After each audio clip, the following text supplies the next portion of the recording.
Hi, I'm Senator Ed Markey, and we're gonna have a march for justice this afternoon, and it's to make sure that we can't allow for people to commit crimes with impunity. That they are, in fact, made to pay for what they do.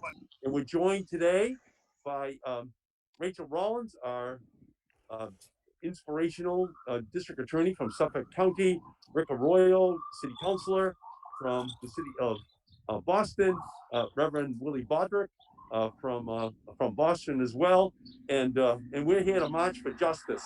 And why don't we just start our conversation with you, Reverend Bodrick? Talk a little bit about what you've seen, what you've heard, what is happening. Senator Markey, thank you very much for having me, and great to be on with Councilor Arroyo and District Attorney Rollins. This has been a very frustrating time for so many across the country, and we're in a situation where many have been reminded, while we're already in a very depressing time with COVID, over 71,000 people have lost their lives.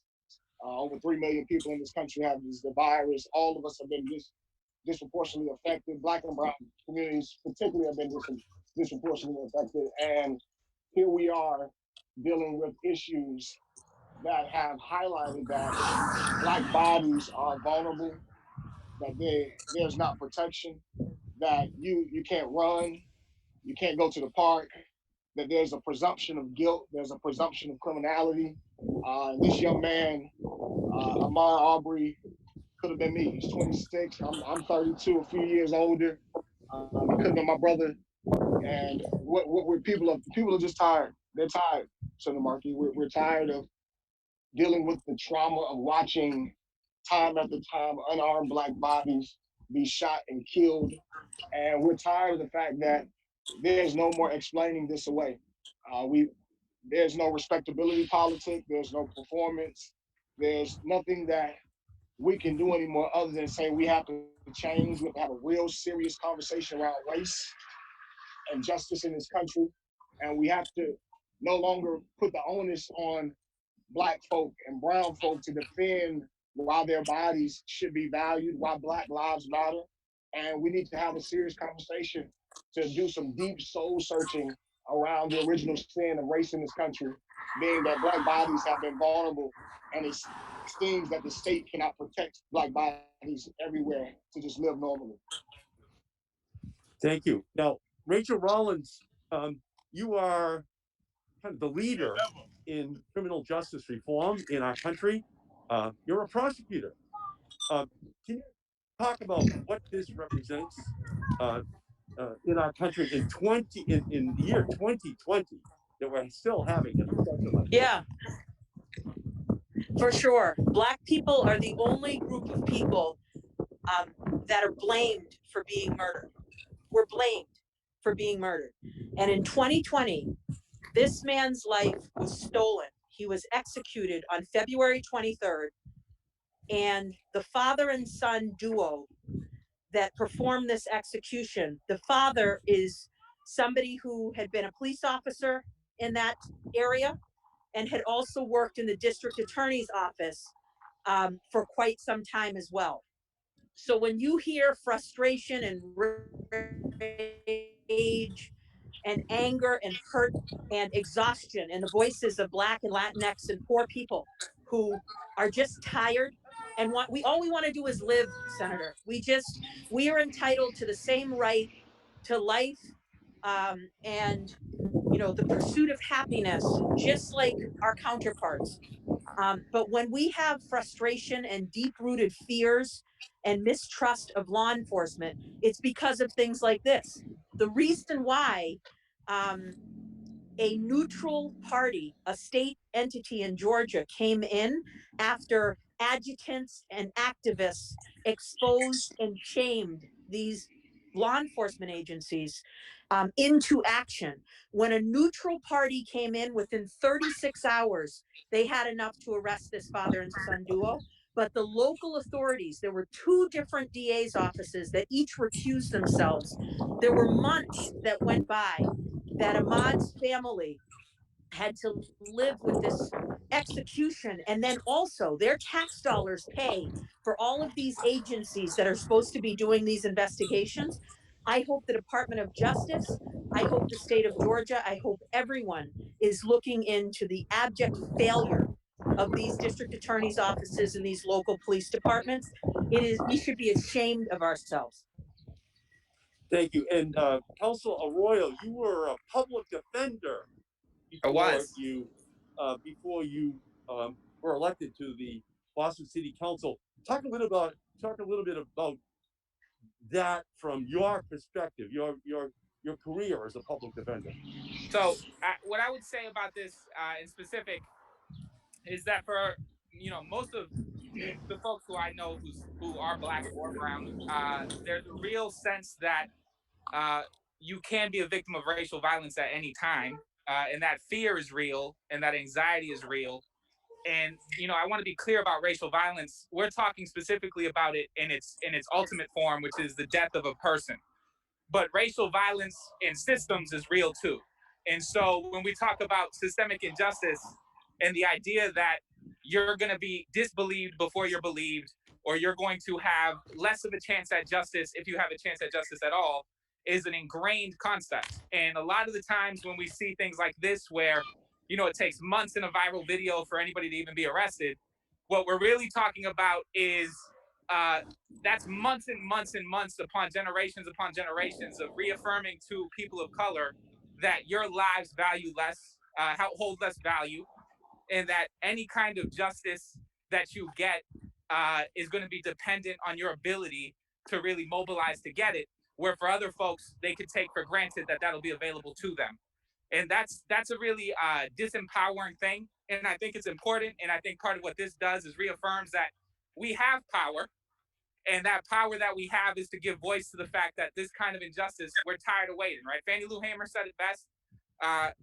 We're sick and tired of being sick and tired.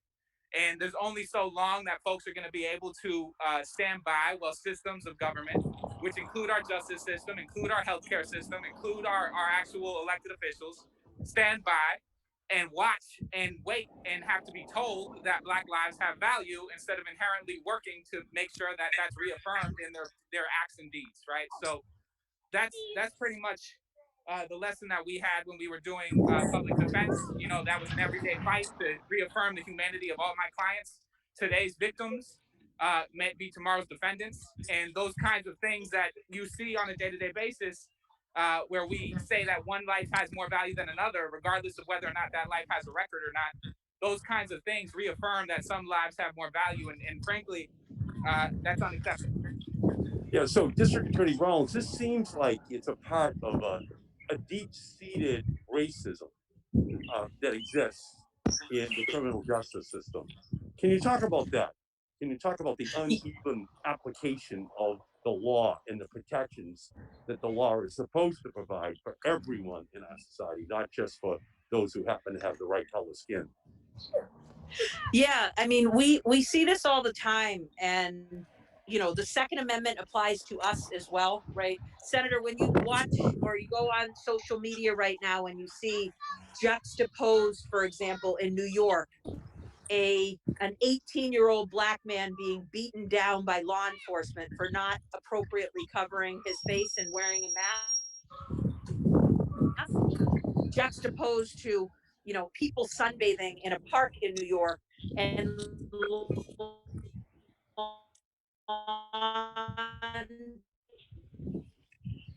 enforcement handing them a map. Please comply. Even in Brooklyn, New York, 40 arrests that have been made regarding social distancing violations. 35 have been Black people, 4 have been Latinx individuals, and 1 was a white person.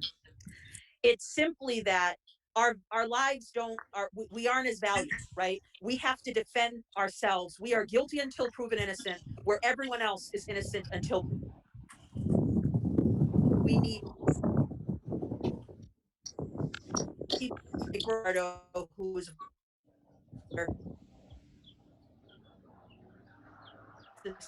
up and jump in and try to be leaders and elected to dismantle systemic racism and systems from within. And it's part of why I ran to be district attorney, to look really hard that we made. But we have so much autonomy that remember.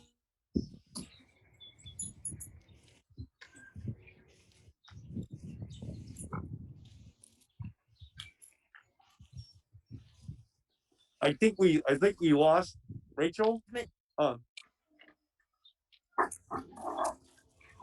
Reverend Broderick, Yes, sir. what do you think this says about deep-seated racism in our country?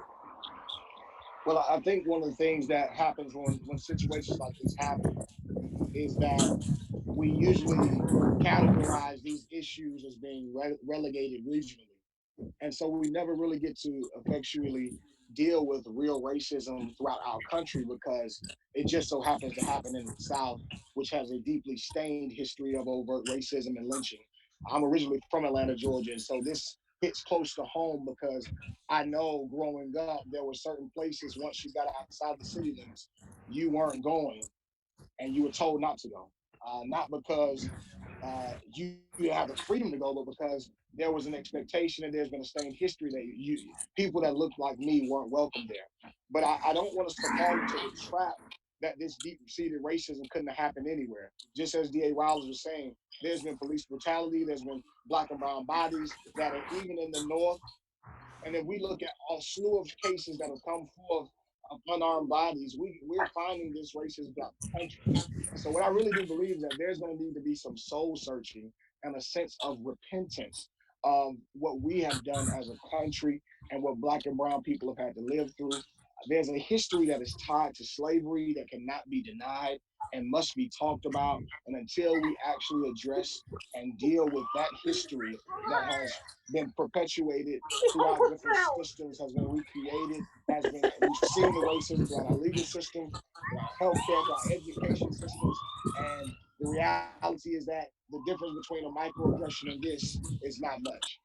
The difference between someone's thought initially viewing a black body as demonized or criminal, seeing someone as being a threat, that's something that it's hard for black folk to exist with. And until people start to see us as human, not as to be some type of magical Negro, but see us as human, flaws and all, that even if a young person finds themselves in trouble, it does not mean they should lose their lives. And so I believe that we have to do some soul searching. We have to really revamp our systems. We have to really dig deep into some of these issues. And I do believe that white America is going to have to do more work to actually deconstruct whiteness if we're going to actually move forward and have a serious conversation around racism in this country.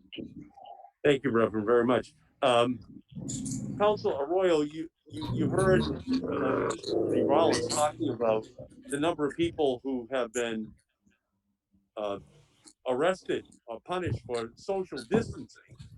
Yep. And all we have to do is walk around in Massachusetts or watch television every night to just see that those people who are on camera are overwhelmingly white, who are not abiding by the social distancing, not wearing masks. So what does that tell you about the uneven application of the law, even in 2020 in the United States of America? So one of the reasons why I got into law and one of the reasons why I got into government is an understanding that all of our systems, from creation, from the Constitution, right, were based on the concept of white supremacy in white landowners having the ability to have votes, right? That's who was first enshrined with specific rights. And when we talk about our institutions, they haven't moved that far away from giving preferential treatment or working in a way that creates, if you read Color of Law, for instance, when we talk about housing, right, that these systems operated in such a way, sometimes insidiously and behind the scenes ways, to ensure that if you were a person of color, the same opportunity that was available to white families wasn't available to you. And when you talk about the generational divide to that, when you talk about a family that, for instance, might have been able to get housing from the GI Bill and might have been able to stabilize their economic wealth back in, the 50s and 60s and the 40s, those folks can't, they give folks inheritances, they give folks legacy advantages into universities. They have all of these different access points that were denied people of color. And so when you talk about the concentration of policing, or when you talk about the concentration of, so when we talk about folks who are being arrested for not wearing masks or PPE, when you talk about why there's a concentration of poverty, or why that concentration of poverty or inequity looks like me and looks like Rachel and looks like Willie, there's a historical history to that really needs to be taken into account and understood. And those systems still exist. It's not enough to speak out against those systems. You have to remedy the harm. You have to dismantle that harm. And I think that's, I certainly think that's what everybody on this call is motivated by. But it's one of those things where if you don't speak to it every day, it's very easy to believe that people end up in those situations because of the choices they make. And that's not how that works. So systemically, it's really important to understand that that person who was getting arrested for lack of PPE didn't necessarily have a choice into whether or not they had it or not, right? Like that's part of the situation. We talk about essential workers, and we talk about hazard pay, and we talk about all of these systemic things that they need that they don't receive, and why they might be more likely to be out and about or more likely to be at risk to catch this disease. All of that is based in a racial history in this country of who has and who doesn't. And so those are the kinds of things that, those kinds of situations would illuminate for me, is the amount of work that we have to do to deal with all of these systemic ways in which people are oppressed. And I think, Senator, what's beautiful is that I hope coming out of COVID-19, we have a new understanding of what essential looks like, right? For those of us who have children, I have tons of them roaming around here right now. They are going to, I hope, appreciate much more how hard teachers have it, how important teachers are, and that first responders aren't just members of our police department and fire department and EMS workers. They're now people that work in a supermarket. They're people that are helping us with sanitation. They're working in meat packing factories. So I hope that when we get out of this minimum wage, we are going to get health care and paid time off for workers, like Ricardo had said. I think that's really important. And then understanding intergenerational wealth, right? Which poor people and people of color, even more upsetting is some of our family members served in the war and came back and weren't able to benefit from the GI Bill. When we see our president upset about the fact that even immigrants who served in our military, we had to fight to make sure that they got protections. So we need fighters like you to be bold. It doesn't matter whether people are like you or not, right? You did not get into this to make friends. I think you got into it to make change and to do what's right every.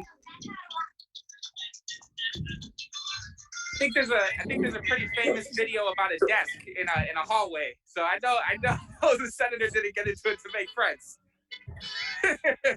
So thank you, Counselor. Yeah, in fact, that's how I got in trouble the first time. It was that we had 80 judges in Massachusetts who kept their law clients on the side. They were still making money as lawyers. It was a completely compromised justice system in Massachusetts. So my bill passed, and it outlawed those 80 judges from continuing in those positions.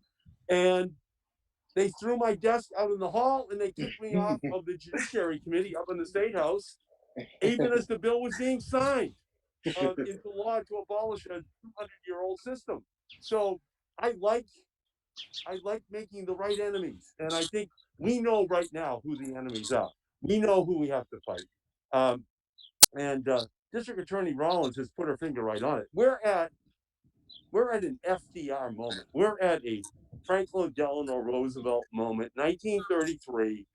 We can now see who all of these, quote, essential workers are. Yep. The people who have to go to work every single day. The people who don't have a choice. And they're people who are going to be calling to us now to pass universal sick leave, to pass universal child care, to ensure that we have a guaranteed income for everyone in our society, and to ensure that there's a full extension of all of the protections of our Constitution to every one of them and their family members, because they are the people who have been protecting our families. And now we have an obligation to protect their families and to make sure that those new laws are passed and that the existing laws, especially the constitutional protections, are in fact fully and totally enforced in our country. That's what this whole incident has once again unearthed, not just COVID, because it's done it, but this one case has humanized the injustice that still exists inside of our country. So, Rachael Rollins, thank you for being such a great leader. The same thing to you, Councilor Arroyo, and to you, Reverend Bodrick. So maybe what we could do is just have a final word as we continue to walk. I've been out here walking, as have the other three great leaders on the call. So why don't you each take a final message that you want people to remember as we end this live stream, but continue our walk. So Reverend Bodrick, what's your message? My message to everyone who's watching and to those who may watch this later is that we have to affirm the humanity of all people, particularly Black bodies. We need to ensure that we are doing the work in policy, but also in our homes, in our communities, to not let racism continue to be persistent in areas and act like it doesn't have an effect on our communities and on our systems writ large. We know that we have a lot of work to do. We're not there yet. It's important that we get out, that we mobilize, and that we move against this, because right now we are in a fight for our lives, and we need each and every person to not just speak up, but to do something about it and to make sure that we are changing our communities, changing this culture, and making America do the soul searching that it needs to do, so that my son will grow up in a world where he doesn't have to worry about whether he can walk down the street safely. But I know that he'll come back home to me and my wife, and we'll be able to say that we've changed the culture that we have in this country. Thank you, Reverend Bodrick. And as a native of Atlanta, I know how much this touches you, your soul, your heart. Thank you so much. Councilor Arroyo, what is your message?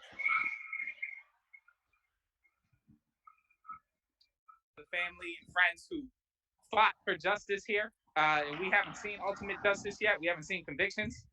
But what I kind of want folks to remember and keep with them out of this is, I remember how deeply I was impacted by Philando Castile, rest in peace, and other folks who have lost their lives over time. And there's a real sense of hopelessness that can come up when you continue to see people that look like you, that come from the same backgrounds as you, gunned down, and paying an ultimate price for the color of their skin. And the reality is that powerlessness, that hopelessness, that's part of the deal. That's what they want. That violence is perpetuated to create that impact, to make you feel that way. But it's not true. We have quite a bit of power within each and every single one of us to raise our voices and to fight for justice on a local level, on a national level. And so, as we do this, I just want people to realize that you are powerful, infinitely so. That is why they target us in the ways that they do when it comes to racial violence, because there's an understanding that we have that power. And you have to really manifest that power in a way that works for you, whether it's through your education, whether it's through the way that you want to give back to your local community, whether it's the way that you elect or vote people into power. But I just want to make sure folks understand that there's a lot of power within us in our communities, and the mobilization and the organization is how we organize and use it. And so this is a step in that direction. And I appreciate everybody who's on this call, because I know what your heart's about, and I know the work that you all do to advance our folks. And so thank you to all of you. Thank you, Counselor, and thank you for being a voice for justice in Boston. It's just a powerful voice that you have. And Rollins, you are a national voice for justice. What's your message to people who are watching this right now? My message is to the family of Ahmaud, and that we feel your pain. We are sending you love and light in this incredibly dark moment. that there's going to be accountability, and that his life mattered and was going to mean something. But also, I just want to reiterate, I feel like Black people are the only people and group that get blamed for being murdered. And we have an obligation as allies, right? We are in a war right now regarding the fact that we can't just sit silently if it doesn't directly impact us or our bloodline. We all have to stand up when we see injustice and work as hard as we can. And maybe some of you can't be Senator Markey or Reverend Bodrick or City Councilor Arroyo, or don't want to run for DA. But like you've heard, we have to be present. We have to take part in the census. We have to vote in our elections. We have to be involved. And that is the base level that we have, because who these DAs are, these 2 DAs before the state came in Georgia, those are elected individuals. Who these police officers are and who the chief of police is in that section of Georgia, the mayor appoints the chief of police. So we have to make these decisions. And when we move together, we rise. So that's what I will say is we rise, we rise, we rise. And my heart goes out to Ahmaud's family today on his birthday, and we will not stop fighting.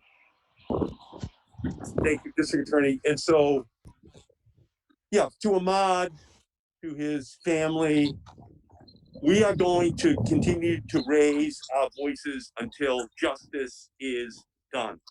We are going to continue to shine a spotlight on this until justice is done. And the way we're going to do it is continuing to echo the reality that Black voices matter, that Black votes matter, that we are going to ensure that we hear of the plight, the pain of this family, and understand that it's a pain felt by hundreds of thousands of millions of other families across the country right now as we march, as we walk. And we will not forget. We will stand up. We will fight on the floor of the United States Senate to pass the laws that ensure that we provide justice for everyone in our society, and that at the ballot box in November, that we say that we know that you cannot make America great again by making America hate again. You cannot perpetuate this entire history of hate by having another election that does not once and for all say that we must end this era. So I thank each of you for your great individual leadership, and let us just agree that we're going to lock arms and continue to fight for justice in this case, and in every case that is like it all across the country. So thank you all so much for joining us today. Thank you for having us and for this important conversation. Thank you. Thank you very much. Thank you all. Thank you.